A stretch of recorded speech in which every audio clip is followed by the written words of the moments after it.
آقا علیہ الصلوۃ والسلام نے ارشاد فرمایا لوگوں بیٹیوں کو برا مت سمجھو، اس لیے کہ بیٹیاں تو بڑی محبت کرنے والی ہوتی ہے۔ باپ کا درد بیٹا نہیں سمجھ پاتا جتنا باپ کا درد بیٹیاں سمجھا کرتی ہے۔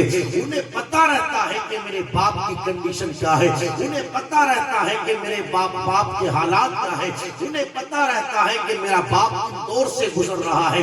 اس لیے میرے آقا نے فرمایا بیٹیوں کو برا مت سمجھو، اس لیے کہ بیٹیاں محبت کرنے والی ہوتی ہے۔ ایک مقام پر میرے آقا علیہ الصلوۃ والسلام نے اور ارشاد فرمایا جس کسی کے یہاں بیٹی ہو اس کی ذمہ داری بنتی ہے اپنی بیٹی پر وہ ظلم نہ کرے، اپنی بیٹی کو وہ تکلیف نہ دے، اور اس کی ذمہ داری بنتی ہے اپنے بیٹے کو اپنی بیٹی پر ترجیح نہ دے۔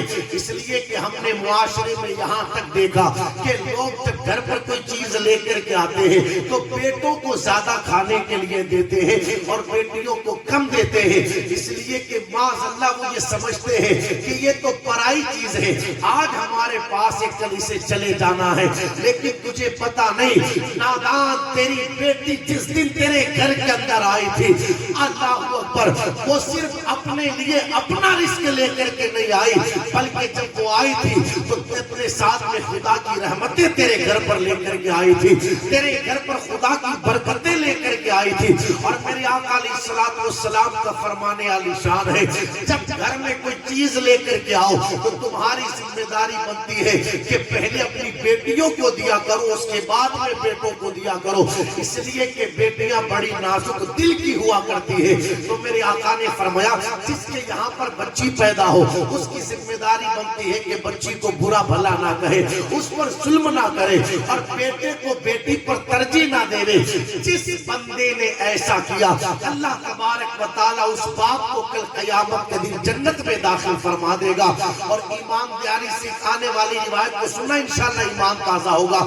آج ہر بندہ اپنے دل میں یہ ارمان سجائے ہوئے ہے یار کسی نہ کسی طریقے سے میں اپنا سلام حضور کی بارگاہ میں پیش کر دوں۔ سب یہ چاہتے ہیں کہ ہمارا سلام حضور کی بارگاہ میں پیش ہو جائے، مگر سچ بتائیں اگر کسی کے لیے خود حضور اپنا سلام بھجوا دے سبحان اللہ وہ بندہ کتنا مقدر والا ہے۔ یار یہ تو بات حضور کی ہے، اگر پیر صاحب کہتے ہیں کہ وہ فلاں مرید کو جا کر کے سلام کہنا میرا تو پھر مرید صاحب کے خوشی کا کوئی ٹھکانہ ہی نہیں رہتا۔ مگر قربان ہو جائیں اس بندے کی عظمت پر جس کے گھر میں بیٹی پیدا ہوئی سبحان اللہ۔ میرے آقا علیہ الصلوۃ والسلام نے ارشاد فرمایا جس کے یہاں بچی کی ولادت ہوتی ہے اللہ اپنے فرشتوں کو حکم دیتا ہے فرشتوں جاؤ جا کر کے اس گھر میں جس گھر میں بچی کی ولادت ہوئی ہے اور جا کر کے گھر والوں سے یہ کہنا کہ تم پر اللہ کا سلام ہو سبحان اللہ۔ اس گھر میں جاتے ہیں فرشتے جس گھر میں بچی کی ولادت ہوئی اور آ کر کے کہتے تم پر اللہ کا سلام ہو اس لیے کہ تمہارے یہاں بچی کی ولادت ہوئی۔ میرے آقا فرماتے پھر فرشتہ آ کر کے اس بچی کو اپنے پر میں ڈھانپ لیتا ہے اور اس کے سر پر اپنے پر کو پھیرتا ہے اور پھر فرشتہ کہتا ہے یہ ایک نازک جان ہے جو ایک نازک جان سے پیدا ہوئی ہے۔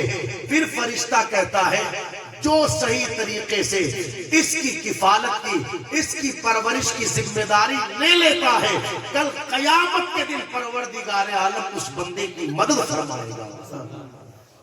یہ عظمت اللہ تبارک و تعالی اس بندے کو عطا فرماتا ہے جس کی یہاں بچی کی ولادت ہوئی۔ آپ دیکھیں میرے آقا علیہ الصلوۃ والسلام کے یہاں پر بھی ایک نہیں دو نہیں تین نہیں بلکہ چار شہزادیاں ہیں۔ کتنی؟ زور سے بولو چار شہزادیاں۔ اور میرے آقا علیہ السلام شہزادیوں سے کتنی محبت کرتے تھے؟ میں کہتا ہوں جتنی محبت حضور اپنی شہزادیوں سے کرتے ہیں خدا کی قسم وہ محبت کائنات میں کہیں نظر نہیں آتی۔ محبتوں کا عالم یہ ہے میرے آقا فرماتے لوگوں میری بیٹی فاطمہ میرے کلیجے کا ٹکڑا ہے۔ یہ محبتوں کا حال۔ تو جس کے یہاں پر بچیاں ہو تو ان بچیوں کو وہ برا نہ سمجھے بلکہ یہ سمجھے بیٹا خدا کی نعمت ہے، بیٹی خدا کی رحمت ہے. سبحان اللہ.